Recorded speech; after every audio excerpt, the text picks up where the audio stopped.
알겠어? 네. 자, 오늘 향가에 대한 걸 할 건데 우리가 저번 주에 고대 가요라는 걸 했어. 고전 문학 중에. 네. 그래서 고대 가요는 부족국가 시대부터 삼국시대 초까지 불렸던 노래라고 생각을 하면 된다. 왜냐면 그 전에는 노래라는 게 따로 있기보다는 무슨 형태로 즐겼다? 원시 종합예술의 형태로 즐겼다. 알겠지? 그래서 그게 나뉘면서 노래 가사가 정착이 된 게 고대 가요인데 이 고대 가요라 해도 우리 글자가 없던 시기이기 때문에 그렇게 많은 게 고대 가요로 남아있지는 않다. 다 역사책 속에 전해지기 때문에 뭐와 함께 전해진다? 배경 설화 속에 전해진다. 배경 설화와 함께 전해지는 게 특징이고 또 전해지는 것도 원래는 입에서 입으로 전해져. 입에서 입으로 전해지는 걸 뭐라 그래? 구전되다가. 그래서 이 구전, 구비, 적층 문화 다 같은 말이라고 했지. 그래서 구전되다가 무슨 가사로 전해진다?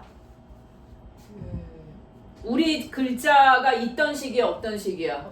없던 시기니까 무슨 가사로 전해져? 그렇지. 한역 가사로 전해진다. 이 한역 가사가 한자로 번역한, 한문으로 번역한 가사라서 원래 모습을 알 수가 없어요. 없는 거야. 원래 모습을 알 수가 없는 거. 그리고 원시 종합예술에서 정착이 된 거기 때문에 집단적인 게 먼저 쓰였다, 개인적인 게 먼저 쓰였다? 집단에서 개인으로 발전했을 것이다 라고 생각을 하는 거야. 그래서 집단적인 거는 서사시의 내용이고 개인 서정시가 나중에 더 활발하게 쓰여졌을 텐데 집단 서사시로 그나마 남아있는 게 구지가라는 작품이 있는데 우리가 배우는 교재에는 실어놓지 않았다라고 했어. 알겠니? 근데 구지가 내용 얘기해줬지? 거부가 머리를 내어라. 내놓지 않으면 잡아서 구워 먹겠다 라고 한 거. 알겠지? 그래서 그게 어디에 실려 있냐면 보기에 선지에 있긴 해. 39쪽에 보면 근데 너네 거랑 내 거랑 또 페이지가 달라서 39쪽 39쪽 폈니? 네. 거기에 보면은 9번에 동그라미 2번에 구지가 있어 없어? 있어요. 있지. 거부가 목을 내어라. 목을 낸다. 이게 머리를 내어라. 만약 내밀지 않으면 구워서 먹으리라는 위협을 통한 목적 달성을 했던 노래. 알겠지? 그리고 개인서정시로 공무도화가 백수광부의 아내가 불렀다는 공무도화가랑 유리왕이 지었다는 황조가 저번 주에 다 공부했던 거 알겠지? 근데 여기에 이렇게 선을 그어 놓는 게 구전되다가 한역 가사가 아니라 고대 가요 중에 구전되다가 국문 가사로 전해지는 걸 하나 배웠어. 국문 가사가 무슨 가사? 한글 가사로 전해지는 거. 그래서 국문 가사로 전해지는 대표적인 작품이 정읍사. 그래서 이 정읍사는 유일한 어디의 가요다? 백제 가요다. 백제 노래고 그리고 한글 가사로 전해진다는 게 특징. 알겠지? 그래서 뭐 배경설화 속에 전해지는 건 같지만 배경설화가 그렇게 뭐 거창한 건 아니라서 그런 작품이 고대 가요. 알겠지? 그래서 삼국시대까지 이제 불렸던 노래가 고대 가요인데 이 삼국을 통일한 나라가 어디야? 신라. 그래서 신라 시대 때 불렸던 노래를 향가라고 하는 거야. 향가. 그래서 고향의 노래다. 시골의 노래, 시골향, 고향향 이런 걸 쓰는 거야. 그래서 고향을 그리워하는 마음을 뭐라고 그래? 향수라고 하지. 너는 향수 시도 시험 범위였잖아. 정주영의 향수라는 시. 넓은 벌 동쪽 끝으로. 시냇물 시냇물이 휘돌아 나가고 하는 향가. 알겠지? 그럼 향가는 어느 시대 때 노래라고?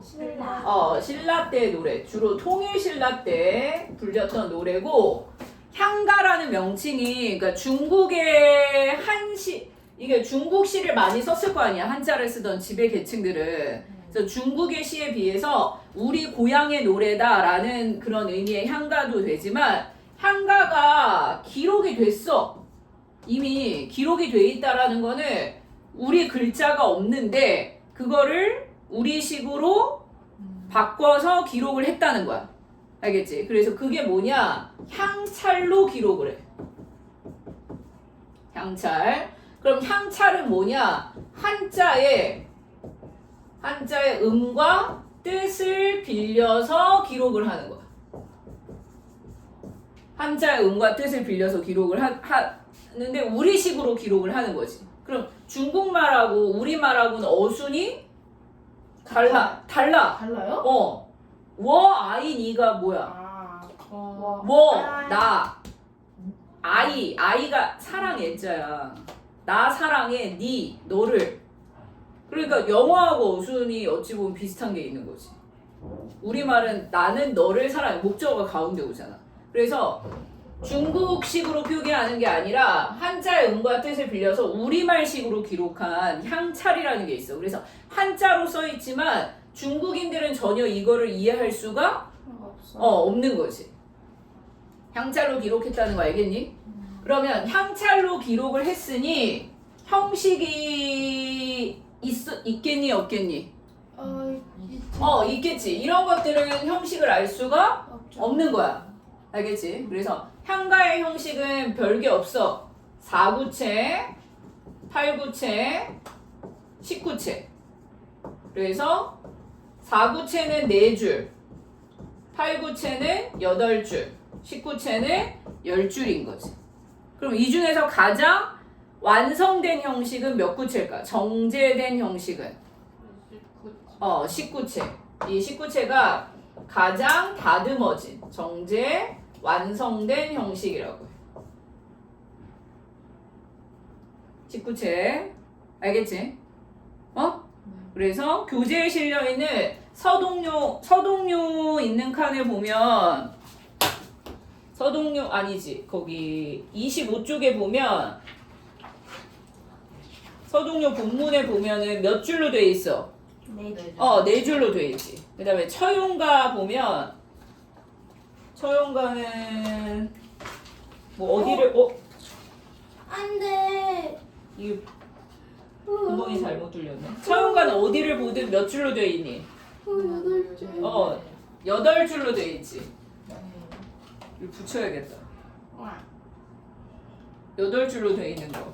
그다음에 제막매가 몇 줄로 돼 있어? 근데 밑에가 붙어있어요. 제막매가는 이게 뭐야? 너도 떨어져 있니? 어떤 거? 아니요, 제왕매가 하나, 둘, 셋. 10줄. 제막매가는 10줄. 뭐 보지도 않고 10줄이야. 제가 사실 알고 있거든요. 사실 신라시대 사람이에요. 신라시대 사람이라고? 네.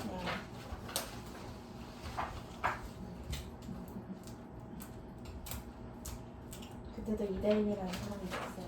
그때도 이다윤이 있었다고? 네. 그래서 4구체, 8구체, 19체라는 거 알겠지? 네. 그리고 특히 우리가 제막매가가 중요하다고 했지, 선생님이. 네. 이 19체는 10줄짜리를 4줄, 4줄, 2줄로 나누거나 3줄, 5줄, 2줄로 나누거나 5줄, 3줄, 2줄로 나눠. 그럼 이게 몇 부로 나뉘는 거야? 3부분. 그래서 3단 구성.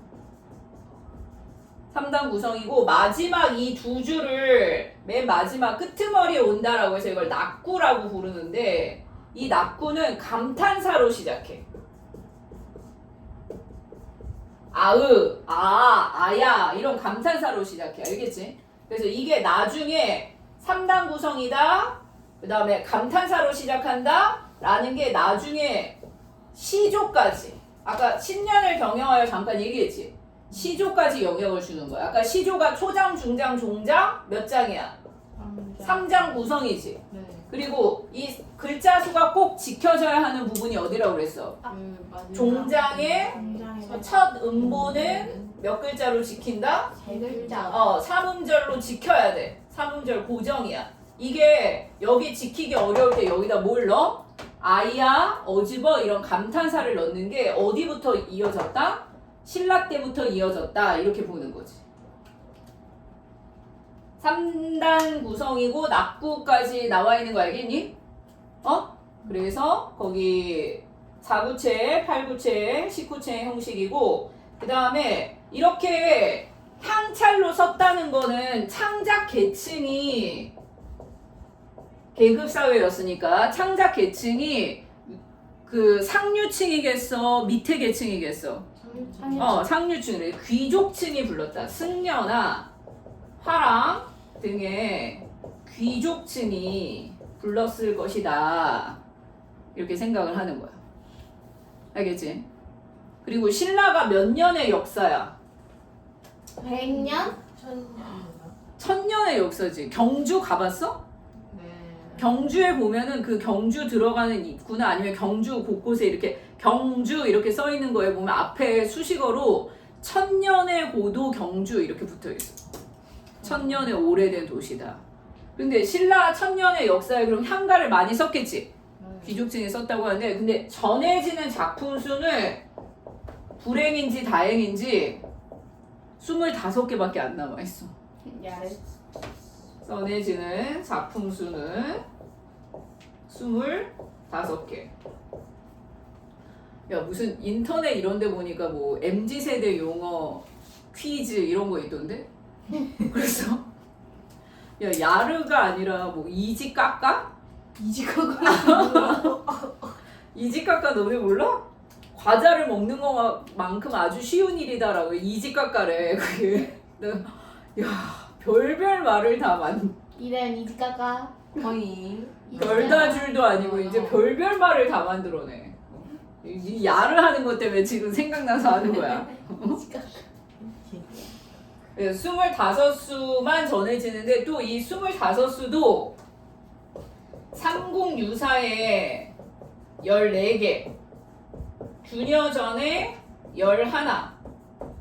근데 균여전은 불교 경전이라서 이건 안 배워. 그러니까 우리가 고작 향가라고 배우는 건 몇 개 중에 있는 걸 배우는 거야? 14개 중에 그렇게 많이 배우진 않는다는 거지. 전해지는 작품 수까지 알겠니? 그래서 거기 몇 쪽이지? 향가 처음 나와 있는 게 24쪽. 24쪽을 먼저 보면 향가 24쪽 아닌가? 이 저쪽에 설명이요.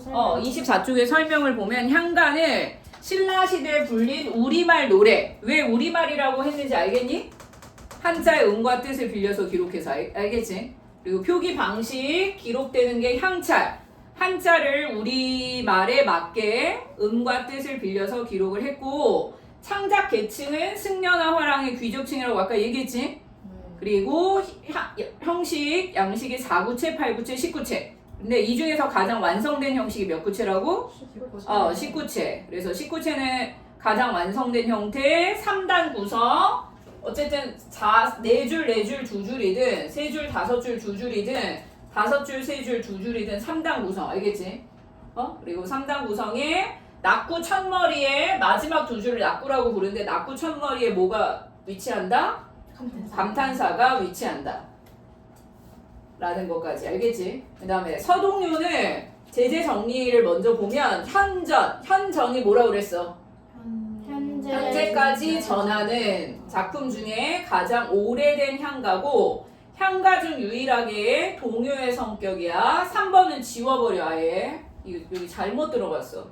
한의 노래는 여기에 들어. 공모도화가 황조가 이게 이별의 정환이니까 여긴 한의 노래가 아니야. 알겠지? 그리고 성격은 민요적, 동요적, 참요. 참요는 예언하는 노래라고 되어 있지. 네. 그래서 이 서동요의 배경설화는 서동이라는 백제 사람이 있었는데 말을 캐는 아이였던 거야. 서가 마서자. 마 알지? 네. 이게 말마. 아니 말마 말고 그 찐득찐득한 거. 고구마는 달잖아. 근데 마는 달진 않아. 찐득찐득해. 근데 나도 찐득찐득한 거를 만져본 적은 없어. 맨날 엄마가 갈아준 거만 먹어가지고. 그리고 그거 건강에 좋다고 갈아서 주신단 말이야. 음료처럼 마시게. 약간 타로 같은 거라고 생각하면 된다던데 누구도. 바람이 그뒤 타로는 보라색이 난다며 그나마. 네. 싫어해? 네. 그래서 이 말을 이게 서가 마서자야. 한자로. 알겠지? 그래서 말을 캐는 아이다라고 했는데 선화공주가 신라 사람이야. 신라의 공주. 매우 예쁘다는 소리를 듣고 나의 연인으로 해야겠구나 라고 생각을 해서 머리를 깎고 신라로 갔다고 하지. 왜 머리를 깎았겠니? 왜요? 두상이 예뻐서? 그러면 있나? 신라와 백제 나라가 다르잖아. 그러니까 일반인들은 국경을 넘을 수가 없었던 거야. 근데 스님은 신라가 불교를 숭상했잖아. 그러니까 스님들은 국경을 넘는 게 자유로웠던 거지. 그래서 스님 행세를 하려고 머리를 깎았다. 스님처럼 보였다. 그걸 통해서 스님들은 국경을 자유롭게 넘나들었구나 라는 걸 또 알 수 있다는 거지. 그래서 그 머리를 깎고 신라 경주로 간 거야. 그래서 이제 노래를 지어서 아이들이 또 뭐 좋아해? 먹을 거면 깜빡 넘어가지. 네. 너네 유능길의 장마라는 소설 알아? 아니요. 소나기는 알아요. 윤흥길? 어. 윤흥길 어디 들어갔네. 그럼 기억 속에 들꽃 읽어봤어?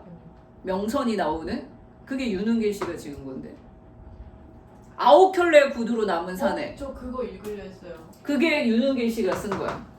I don't know. 근데 이 장마는 6.25 전쟁을 소재로 하는 거거든? 기억 속에 들꽃도. 그 금반지 많이 들고 다니는데 그런 거 중학교 때 배운다던데. 금반지? 어디서 들어갔네. 저희는 너네 이제 안 배웠나? 하늘은 말 것만 이런 거 배웠죠. 아 그래? 그래서 이 유능길 장마에 보면 나라는 어린아이가 나와. 근데 아버지가 장남인데 할머니를 모시고 살아. 근데 왜 삼촌은 아버지는 아무 그런 사상이 없는데 삼촌은 빨치산이야. 이거 어디서 봤는데? 삼촌이 빨치산이야. 빨치산이 뭔 줄 알아? 이거 공산당. 공산당을 지원하는 거야. 이게 원래 빨치산이 파르티잔이라는 말을 이렇게 우리식으로 쓴 거라고 하지. 그러니까 게릴라군인 거야. 그 인민군을 위한 게릴라군. 빨치산 활동을 해. 그리고 6.25 전쟁 중이니까 외할머니가 피란으로 오신 거야. 우리 집에. 근데 외할머니는 국군 장교였던 거지. 외할머니의 그 아들이. 그러니까 외삼촌이. 국군 장교야. 근데 이 소설 시작할 때 왜 전사 소식이 전해져. 외삼촌이 죽었다는. 그래서 외할머니는 아들을 잃은 거잖아. 그래서 하늘을 향해서 이놈의 빨갱이들 다 잡아 죽이삐라 이러면서 소리를 지르는 거야. 근데 할머니 입장에서는 그게 또 누굴 향한 저주이기도 해? 자기 아들을 향한 저주이기도 하니까 이 둘의 사이가 나빠지는 거야. 그 전까진 좋았는데 아무 그런 게 없었는데. 그리고 왜 그런 거 6.25 전쟁 때 우리가 거의 여기만 남기고 다 먹혔다고 하잖아. 근데 인천 상륙 9월 28일에 인천 상륙 작전을 통해서 치고 올라가지. 그러니까 여기에 이제 빨치산들하고 국군하고 뒤섞이는 거야. 그러니까 알게 모르게 만약에 국군이 점령을 했어. 그러면 아직 남아있는 빨치산들이나 인민군들이 있을 거 아니야. 그럼 그 사람들도 먹을 게 뭐 먹고 살 게 필요하잖아. 그래서 그 이청준 씨의 소설에 보면 어떤 얘기가 나오냐면은 밤에 누가 들이닥쳐. 그래서 전짓불을 비춰. 전짓불이 랜턴이야. 너 누구 편이야? 그러면은 이 불빛 건너편에 있는 사람은 누군지 확인이 돼, 안 돼? 안 되지. 근데 말을 잘못하면 뭐해? 이 사람이 인민군인데 저는 국군을 지원합니다. 그럼 그 자리에서 어떻게 돼? 죽어요. 죽는 그런 전짓불 공포에 걸린 사내 이야기가 나오는 게 있거든. 그러면 그런 와중에 공산당이 이제 공산당을 처치하겠다 경찰이나 이런 데서 우리 마을에 온 거란 말이야. 그러면은 할머니가 내 아들 빨치 사니까 빨리 잡아가시오 이렇게 했겠어? 내 아버지가 내 동생 빨치 사니까 우리 나라를 위해 빨리 잡아가시오 이렇게 했겠어? 아니지. 그러니까 이 삼촌을 잡을 수가 없잖아. 그래서 경찰이 누구를 공략해? 나를 공략해. 초콜릿 주면서. 그 당시 귀한 그 초콜릿 주면서. 근데 그 초콜릿 하나에 넘어간 얘기야. 어린애들이 이렇게 먹을 걸 하나에 넘어가는 거 알겠니?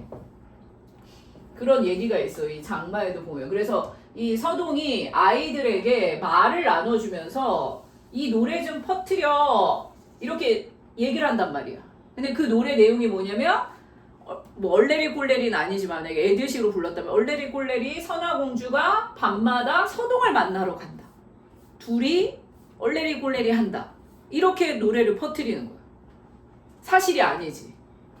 그런데 이게 온 나라에 퍼지니까 신라 전체에 퍼지니까 신하들이 이런 공주의 그런 그 얘기가 퍼지는 것은 좋지 않다. 유배를 보내야 된다. 멀리 귀양 보내야 된다. 라고 결정을 해. 그래서 선화공주가 쫓겨나는 그 자리에 누가 기다리고 있다가 서동이 기다리고 있다가 공주님 제가 모시겠습니다. 라고 해서 백제로 가게 된다. 그래서 둘이 이제 결혼 생활을 하는 거지. 근데 이제 선화공주가 그래도 쫓겨날 때 부모님이 주신 폐물 같은 걸로 이거 팔아서 먹을 거를 이제 감당을 하자라고 했더니 이런 게 좋은 거냐 라고 해서 서동이 내가 말을 캐는데 금이 많다 이런 거랑 비슷한 신라가 금이 많았다라는 얘기 있잖아. 금관 이런 거. 금이 많았다라고 했더니 선화공주가 그거 굉장히 좋은 거다. 귀중한 거다. 그래서 그 금을 많이 캐서 돈으로 바꿔서 신라의 왕을 위해서 절도 지어줘. 그래서 신임을 얻고 다시 공주, 그러니까 사위가 된 거지. 신라의 사위가. 그리고 그걸 통해서 민심을 얻어서 왕까지, 그리고 백제 무왕이 된 사람이 서동인 거야. 그런 배경설화가 있는 거 알겠니? 그래서 이 서동요는 표면적인 거는 누가 누구를 좋아하는 거야? 선화공주가 서동을 맨날 밤마다 몰래 만나러 나간다라는 거야. 근데 사실 그 이면은 누가 누굴 좋아해서 퍼뜨린 거니? 서동의 사랑인 거지. 서동의 선화공주에 대한 사랑이 남아있는 거. 알겠지? 그래서 거기 보면 성격의 참요다라는 거는 선화공주가 서동을 맨날 밤마다 만나러 나간다라는데 노래 내용대로 결국 됐어 안 됐어? 됐지. 그래서 참요라고 하는 거야. 알겠지? 그리고 주제는 표면적인 거는 누구의 사랑이야? 선화공주의 사랑이야. 근데 그 이면적은 선화공주에 대한 연모의 정인 거지. 서동의 연모의 정. 알겠지? 그리고 배경설은 아까 선생님이 얘기로 한 거니까 집에 가서 복습하면서 읽어봐. 알겠지? 그리고 네 줄의 그 번역한 향차를 번역한 형태를 보면 선화공주 님은 그러면 이 미음을 어디다 갖다 붙이면 돼? 앞에 그래서 선화공주 님은 남이니까 타인이란 얘기겠지. 그 다음에 이거 이렇게 되는 거는 이거 반치음이라고 하는데 반치음은 시옷과 지읒의 중간음으로 읽으면 된다라고 해서 영어에 이 발음기호로 읽는다고 하는데 뭐 시옷으로 읽어도 되고 지읒으로 읽어도 돼. 그즈지 뭐 이런 식으로. 알겠지? 그즈지가 모르게 은밀히 이런 뜻이야. 은밀하게 남그즈지 얼어두고.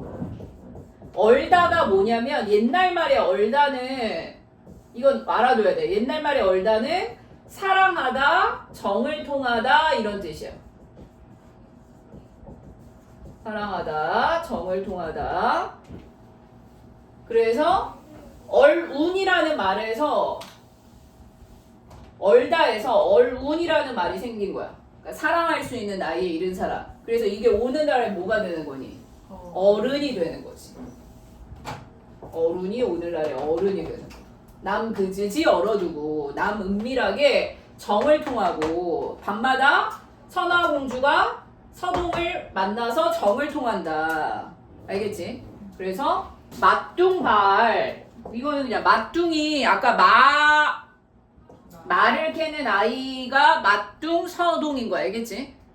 맞둥발 맞둥도령을 맞둥이라는 사람을 밤에 그럼 밤에니까 미음을 어디다 보내면 돼? 앞에다 보내서 밤에니까 발음하는 대로 뭐 밤에니까 밤에 알겠지? 그 다음에 몰은 몰래 안고 간다. 안고 가다. 그래서 밤마다 몰래 둘이 만나서 사랑을 한다 라는 노래의 가사라는 거지. 알겠지? 그래서 밑에 선화공주 주운 이런 게 향찰인 거야. 알겠지? 그래서 선화공주 할 때 주가 있잖아. 네. 근데 그 다음에도 주가 있지. 네. 그리고 은이라는 거는 숨기다 은자야. 그러면 선화 공주는 사람 이름이니까 선화 공주는 착할선 뭐 이런 게 하더라도 선화 공주는 사람 이름이니까 음만 읽었겠지. 근데 여기 주가 임주자야. 님주자. 주인 주자. 그러면 선화 공주 주은이라고 읽었어? 님은이라고 읽었어? 님은이라고 읽었지? 그럼 이거는 뭘 빌렸다는 얘기야? 뜻을 빌린 거고. 그 다음에 이거는 숨기다라고 읽지 않고 은이라고 읽었지? 그럼 이거는 음을 빌렸다는 거지. 이렇게 뜻과 음을 빌리면서 읽었다는 거 알겠니? 네. 그래서 거기 29쪽에 한번 보면 29쪽에 보면은 이 노래의 차용 방식이다. 빌리는 방식이다. 그러면 밤야자야. 밤야야. 그러면 야를 읽었니? 밤이라고 읽었니? 밤을 읽었으니까 뜻을 읽은 거지. 그 다음에 어조사 의야. 그러면 어조사 중에 읽은 거야? 의를 읽은 거야? 의를 읽은 거지. 이건 음을 읽은 거. 알겠니? 그 다음에 묘의를 합치면 묘을이 되는 거지. 네. 그러면 묘을 음을 합쳐서 뭐라고 읽은 거야? 몰이라고 읽은 거. 그럼 이건 둘 다 음을 읽은 거지. 토끼와 새를 읽은 게 아니라. 그러면 기역, 니은, 디귿은 읽은 부분을 맞게 표시한 거 알겠지? 네. 그 다음에 안고 가, 여기 칠판을 봐봐. 향차를 빌릴 때 안고 가다 하면은 어간, 어미, 어간, 고가 어미, 가가 어간, 다가 어미인 거 알지? 어간, 어미. 그러면 우리 실질 형태소, 형식 형태소 했던 거 기억나? 그러면 실질 형태소는 향찰에서는 100%는 아니지만 오늘날의 실질 형태소에 해당하는 거는 한자의 뜻을 빌렸다라고 생각하는 거. 뜻을 빌리는 거. 그 다음에 형식 벌림이 아니라 빌림. 그리고 형식 형태소는 그럼 한자에 뭘 빌렸겠어?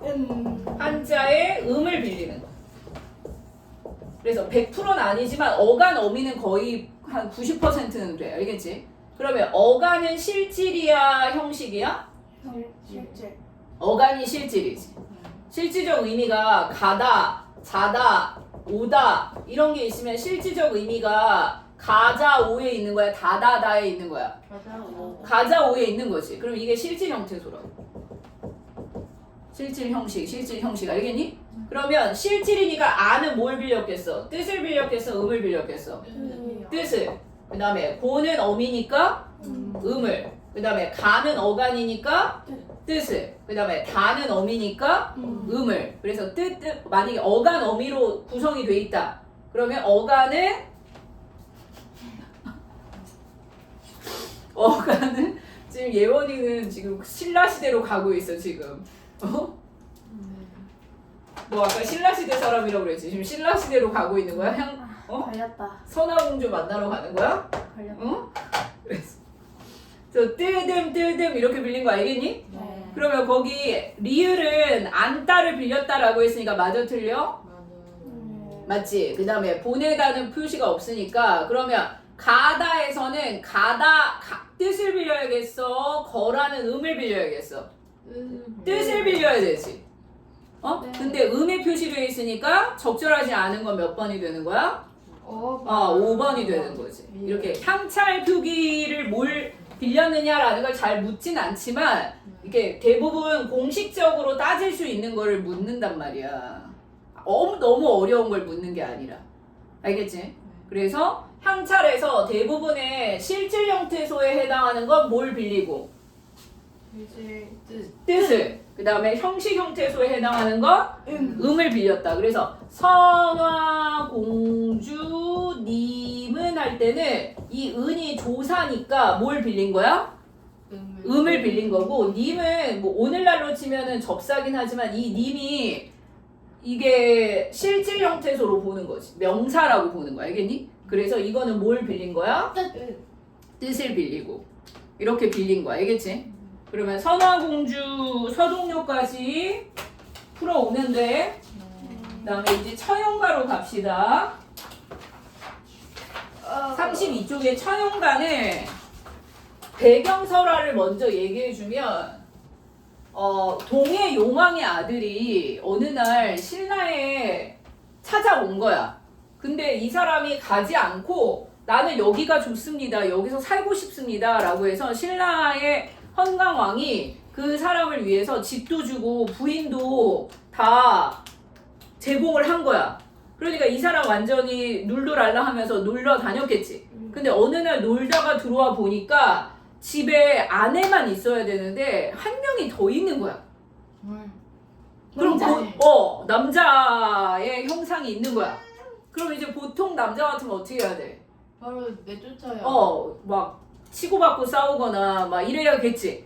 근데 처용은 그 광경을 보고 마당에 나와서 덩실덩실 춤을 추면서 뭐 내가 어찌하겠어? 라는 노래를 불렀다는 거야. 그게 처용가라는 거야. 그래서 근데 알고 봤더니 그 남자는 남자가 아니라 역신, 전염병을 퍼뜨리는 신이었던 거지. 역신이 침범한 거야. 자기 아내한테. 전염병이 옮은 거야. 근데 자기 이 전염병, 그러니까 뭐 약간 변장 같은 걸 했다라고 보는 거지. 그래서 전염병을 퍼뜨리는 신이 자기 아내에게 침범을 한 거를 그거를 관대하게, 이게 전염병이 신인지 몰랐을 때 외간 남자가 침범을 했어도 관용을, 화살표가 이렇게 가야지. 관용을 처용이 관대하게 대한 거잖아. 역신의 침범에 대해서. 그래서 역신이 다음부터 당신의 얼굴이 붙은, 내가 당신의 그 관대함에 내가 흠뻑 빠졌다. 그래서 다음부터 당신의 얼굴이 붙은 곳에는 절대 침범하지 않겠노라 라는 약속을 하고 물러갔다고 하지. 그래서 그 다음부터 신라에는 대문에다가 처용의 얼굴을 붙여놓는 게 남아있대. 그래서 처용의 탈이 지금도 전해져. 그리고 심지어 해품달, 해를 품은 달 있잖아. 너네 그 드라마 본 적은 없지? 거기에 해품달에 보면 그 여진구가 어린 어린 아역으로 나오잖아. 근데 거기에 그 김유정을 만날 때 처용 탈을 쓰고 나와. 처용 탈이 나와 있어.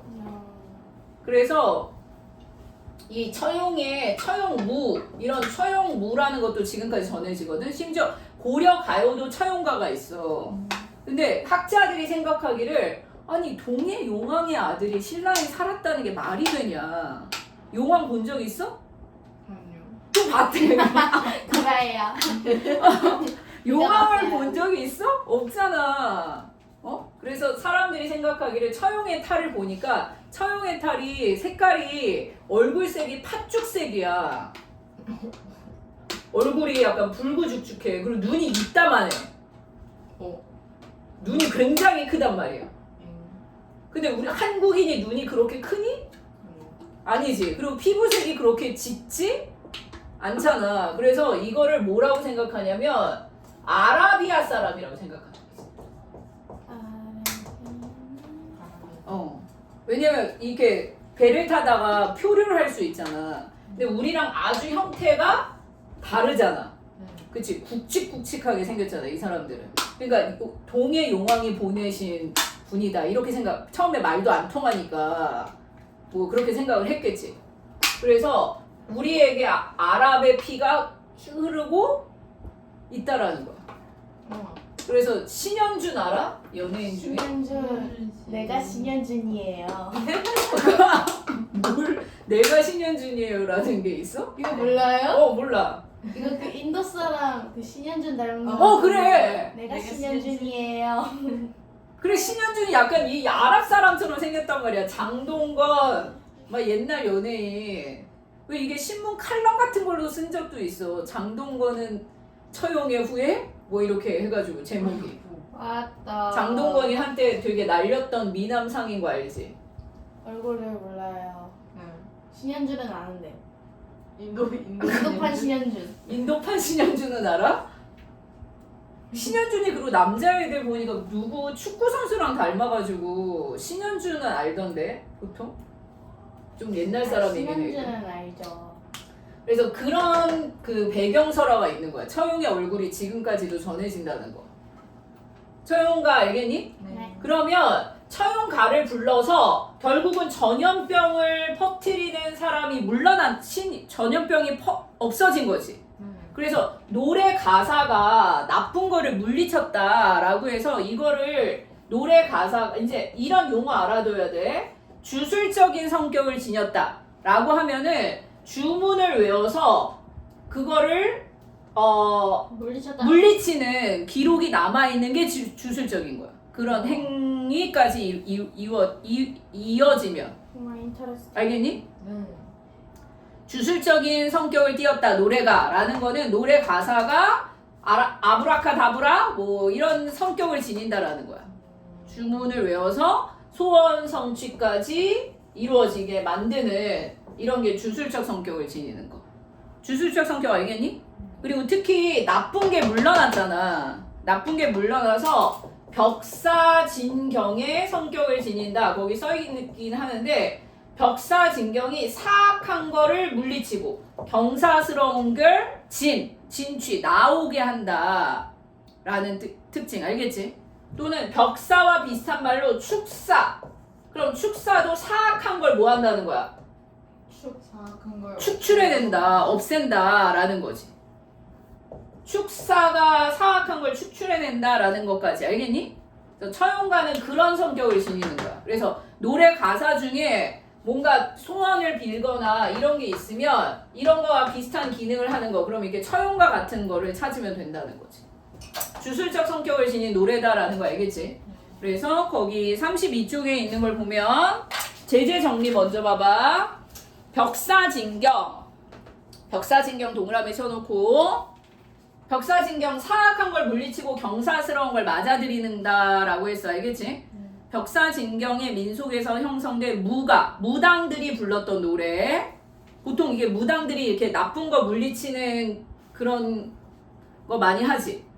행위 같은 거 해서. 그래서 고려와 조선시대에 걸쳐서 의식에 사용되는 무용 또는 연희, 공연하는 그런 모습으로 계승이 됐고 체념과 관용. 그러니까 노래 가사는 마지막엔 체념이야. 내가 어찌하겠나? 이게 체념인 거야. 알겠니? 근데 배경설화를 보면 처용에 뭐가 보이는 거야? 관대함이 보이는 거지. 체념과 관용을 바탕으로 한 축사. 아까 축사도 얘기했지? 사악한 걸 축출해내는 그런 노래고 영탄을 통해서 영탄 동그라미 쳐. 내가 어찌하겠는가? 이게 영탄, 감탄문을 썼다는 거야. 영탄을 통해서 분노와 슬픔, 그리고 체념, 관용의 감정을 동시에 드러냈다. 신라의 마지막 향가로도 전해져 있고 고려 시대 때도 불려졌다고 했지? 고려 가요 처용가의 모태가 된다. 그래서 성격은 주술적 동그라미 쳐놔. 이제 주술적 성격이다라고 하면 뭔지 모르면 안 돼. 문제 풀다가 알겠지? 저 주술적인 축사, 요사스러운 기운 귀신을 물리쳐 내쫓는다, 축출한다 라는 거 뜻까지 써있지. 그리고 주제는 아내를 범한 역신을 뭐했다? 쫓아내.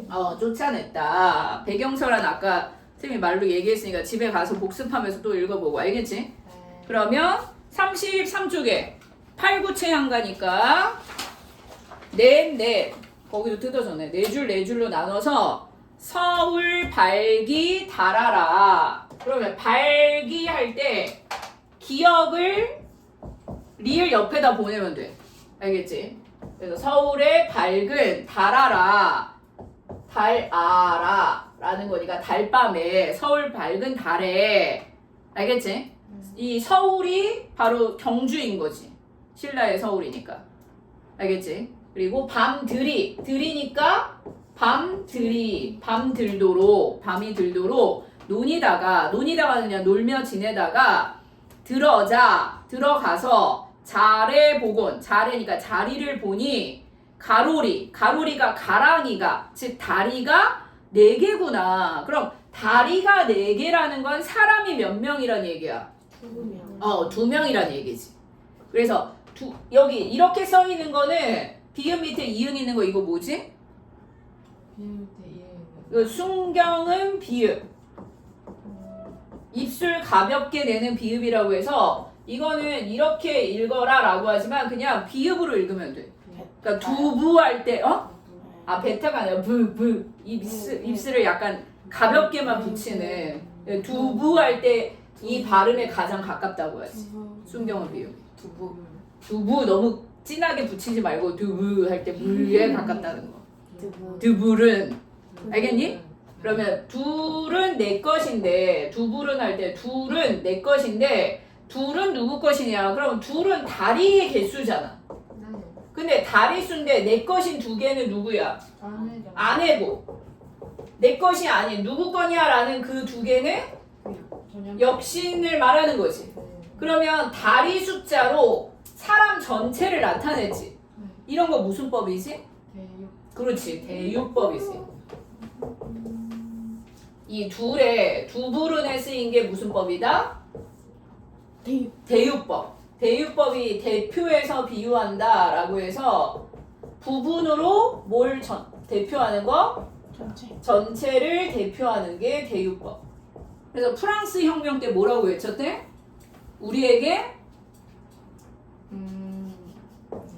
빵과 자유를 달라. 그럼 이 빵이 뭘 뜻하는 거야? 음식을 대표하는 거잖아. 프랑스 사람이니까 빵과 자유를 달라고 외쳤겠지. 우리나라 사람이랑 뭐라고 외쳤겠니? 밥과 자유를 달라 이렇게 외쳤겠지. 알겠니? 김치라고 외쳤을까? 밥이라고 외쳤겠지? 이게 밥이 이만큼씩 이 옛날 사진 구한말까지 사진을 보면 밥이 이만하던데? 보면 밥그릇이 엄청나던데? 쉽지 않다. 그 시대지 않다. 그 시대는 그만큼을 먹어야 유지가 됐나봐. 찌양이 기본이었는데. 찌양이 기본이 시대. 아니 어제는 무슨 힙합 있지? 힙합이 자기가 쉬는 날 집에서 먹는 거를 찍어보겠다라고 했는데 보다 말았는데 등산을 갔다 왔대. 6시에 족두리봉을 갔다 왔대. 그래서 집에 왔어. 몇 시인지는 잘 모르는데 집에 와서 근데 이미 등산을 끝내고 막걸리에다가 무슨 수제비인가? 뭐 이걸 이미 먹었대. 막걸리 3병을 먹었대. 그리고 음식도 먹은 거야. 근데 이 식탁에 칼국수 배달시킨 거 1통, 그 다음에 김밥 2줄, 그리고 어묵 튀긴 거 있지? 이렇게 동그랗게 튀긴 거 7개 10,000원이라서 7개 10,000원, 떡볶이 1인분, 그리고 심지어 여기 가스레인지에 도상면하고 만두 거의 한 봉 넣은 찌개가 끓고 있어. 근데 이걸 다 먹는 거야. 이걸 다 먹더니 이걸 갖고 와서 이걸 먹어. 인간이 아니야. 이게 아침으로 먹을 양이냐고. 이미 먹었는데 어마어마하게 먹더라고. 그걸 다 먹었어 벌써. 위 고장난 거 아니야? 위가 있나? 심지어 잘 안 씻고 넘기는. 그냥 막 꾹꾹 이러면서 먹던 꿀떡꿀떡 이러면서 먹던데? 그럼 안 되죠. 아니 이게 들어가냐고 이게 한꺼번에. 칼국수 하나 먹어도 되고요. 그러니까 칼국수 이 통도 이만한 통 있잖아. 그 보통 배달 오는 통 큰 거 있잖아. 엽떡통? 엽떡통 같은 거 그걸 먹는 거야. 그리고 나는 이 어묵 7개만 먹어도 배부른 것 같은데 당장. 근데 우리에겐 밥과 자유를 달라고 이렇게 이제 밥 그만큼을 먹었으니 이 둘이 대유법이란 거 알겠니? 네. 그래서 두불은 내 해였고 둘은 내 것인데 두불은 누기 행고 누구 것이냐 본대 내 해다 말하는 본래 누구 것이지만 내 것이야. 내 것이지만 아자날 여기도 반침이 나오지. 이 아따라는 말에서 아따에다 빼를 붙여서 빼앗다가 되는 거야. 알겠지? 아따라는 말이 나오면 무슨 뜻이라고 생각하면 돼? 빼앗다. 빼앗다. 그래서 아자날 빼앗긴 것을 어띠하리고 거기 어띠하리고 봐봐. 아레아 썼잖아. 네. 아레아스는 하다는 행동하다라는 거 알겠니? 네. 내가 어찌 하겠는가? 그럼 내가 어찌할 수가 있다 없다? 없다. 무언가를 할 수가 없구나. 이게 무슨 정서인 거야? 체념의 정서인 거지. 내가 더 이상 할 것이 없구나. 라는 처용가 노래 알겠지? 네.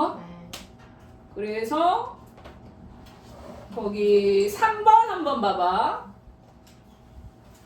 3번은 우리가 문학을 보는 관점이 내재적 관. 내재적 관점, 외재적 관점 했던 거 기억나? 네. 그럼 이렇게 관점이 다른 거 하면 일단 내재, 외재를 나누면 되는 거야. 내재, 외재. 한번 빨리 풀어봐봐. 그리고 만약에 다 외재다. 그러면은 작가와 연관지었는지, 시대와 연관지었는지, 독자와 연관지었는지를 따지면 되는 거야.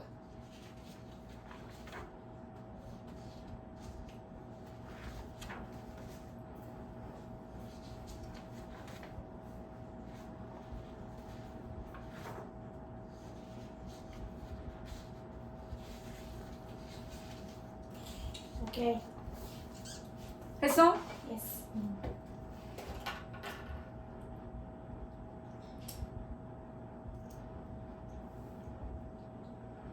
자, 우리가 작품만 보면은 무슨 관점이라고? 네. 작품만 보면 내재적 관점, 절대주의적 관점이라고 했지. 네. 그 다음에 작품을 둘러싼 바깥의 거와 연관지어 보는 거는 다 외재적 관점. 근데 작가가 어떤 의도를 썼느냐, 작가의 어린 시절에 뭘 썼다, 뭐 이런 식으로 하면 그건 무슨 관점이야? 표현론적 관점. 작가라는 말이 나와야 돼. 알겠니? 네. 화자라는 말을 썼어. 그럼 화자는 작품인 거야. 화자의 의도를 뭐 이렇게 한다면 그건 작품이지, 이걸 표현론이구나, 작가 이렇게 착각하면 안 돼. 알겠지? 그 다음에 시대나 사회를 반영했다 라고 보면 무슨 관점이 되는 거야?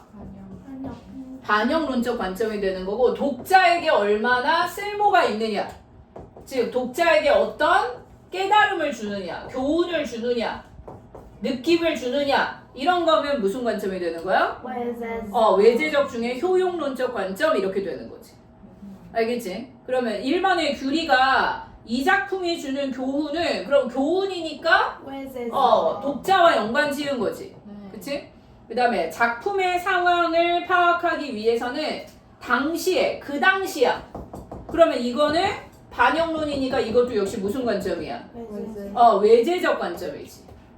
그 다음에 이 작품은 상황의 전개에 따라 긴장감이 고조되었다가 마지막에 반전이야. 그럼 이건 뭐만 본 거야? 작품만 본 거네. 그럼 답은 몇 번이겠니? 3번. 1번, 2번이 외재고 3번이 내재가 나왔으니까. 알겠니? 근데 4번 한번 봐봐. 처용의 가면을 대문에 걸어두는 풍속이 있었다. 그럼 이것도 역시 시대와 관련 지은 거지. 그치? 그러면 이것도 외재적이지. 반영론으로 봐서. 알겠지? 그 다음에 5번에 승연이 역시 뭐와 연관 짓는 거니? 당시 신라 시대와 연관짓는 거지. 네. 그치? 그래서 이것도 역시 무슨 관점이 되는 거야? 외제적 관점이 되는 거지. 답은 3번. 그래서 3번의 답은 3번인 거 알겠니? 그래서 외제적, 내제적 이렇게 관점에 따라서도 나눠야 되는 거 알겠지? 그 다음에 39쪽에 아까 얘기한 9번 한번 봐봐. 거기까지 하고 오늘 끝냅시다. 오케이. 기억에 나타난 아까 아자날 어띠알이 있고 이거 무슨 정서라고 그랬어? 체념의 정서라고 그랬지? 그치? 그러면 그런 어조와 유사한 걸 찾아라 라고 해서 한번 빨리 찾아봐봐.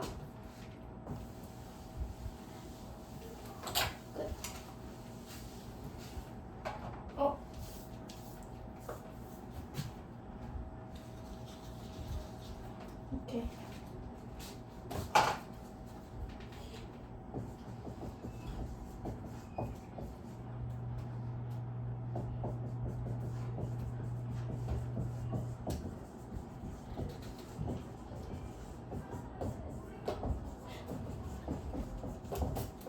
정말 고난도네요. 정말 고난도리?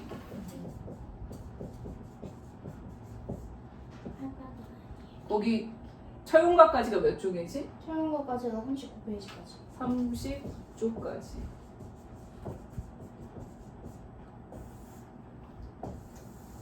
이거 7월 오늘 며칠이지? 17일 금요일 숙제. 토요일까지 하면 돼. 그러니까 금요일 2시까지. 근데 저거 날짜 다 바꿔 써야 되는 거 아니에요? 그러니까 토요일 2시까지가 되는 거지. 금요일 2시. 금요일 2시가 아니라 토요일 2시네. 위에 잘못 금요일, 썼네. 밑에 토요일. 내일.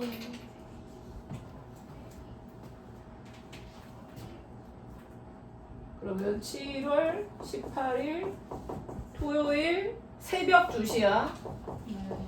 그러니까 금요일까지는 해야 되는 거야. 오늘까지는 오늘 안에 해야 되는 건데 많이 봐줘서 새벽 2시까지는 올리라고. 10시까지는 안 되나요? 10시까지는 안 되나요? 아침? 네.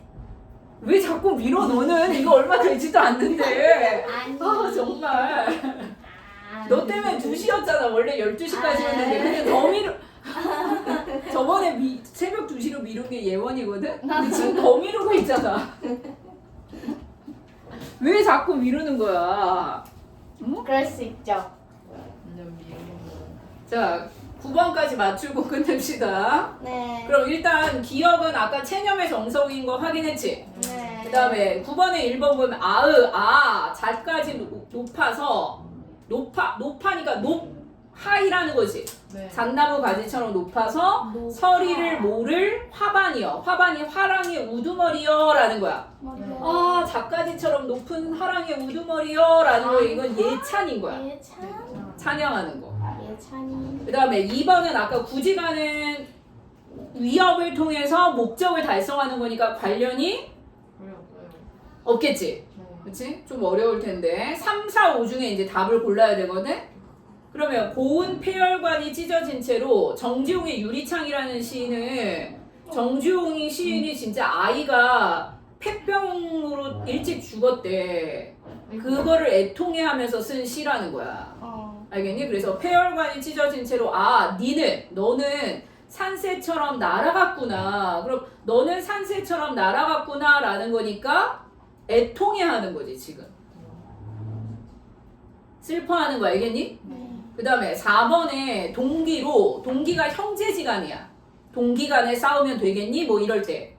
알겠지? 그럼 동기로 세 몸 되어 한 몸같이 지내다가 그럼 몇 형제라는 거야? 3형제였는데 두 아우는 어디 가서 돌아올 줄 모르는 거. 실제 박일로 씨가 임진왜란을 겪었는데 임진왜란을 되게 동생과 헤어진 거지. 행방불명이 된 거야. 알겠지? 그래서 두 아우는 어디 가서 돌아올 줄 모르는 거. 날마다 석양에 해질 무렵 문 밖에서 한숨 겨워 하노라. 그럼 이게 한숨이 이 사람의 정서잖아. 누굴 그리워하는 거야? 동생을 그리워하는 거야. 동생을 애타게 찾는 거야. 동생과 헤어진 상황인 거야. 그럼 이거 체념인 거야? 아니지. 이것도 동생과 헤어진 슬픔. 알겠니? 네. 그러면 답은 몇 번밖에 안 남아? 5번. 5번인데 거기 내용을 그래도 봐야지. 어이할 거 있으니까. 녹양이 녹색 버드나무야. 녹색 버드나무가 천만 개의 실이랑 한들 가는 춘풍이 뭐야? 봄바람. 춘이 봄바람. 그러니까 버드나무가 이렇게 생긴 거 알아? 네. 그러면 이게 1000만 가지로 이렇게 나뭇가지가 있다 한들 이게 실이라고 해도 이 녹색 버드나무가 봄이 가는 거를 막을 수가 없어요. 어찌 메어두며 탐화 꽃을 좋아해서 꽃을 좋아하는 봉적 봉이 벌 접이 나비 벌과 나비가 꽃을 좋아한다고 해도 지는 꽃을 어이하리 지는 꽃을 어찌 하겠는가. 그래서 아무리 근원이 중한들 가는 님을 어이하겠는가. 내가 떠나가는 님을 내가 어찌 붙잡겠는가. 버드나무 가지가 봄바람을 못 잡듯이 꿀벌과 나비가 아무리 꽃이 좋다고 한들 꽃이 지는 걸 막을 수가 없는 것처럼 떠나가는 님을 나는 막을 수가 없구나라는 체념의 정서는 5번이 되는 거지. 맞았죠? 알겠니? 그래서 거기 39쪽까지 오늘 다 해야 돼. 몇 개 안 돼 진짜 이거. 알겠니?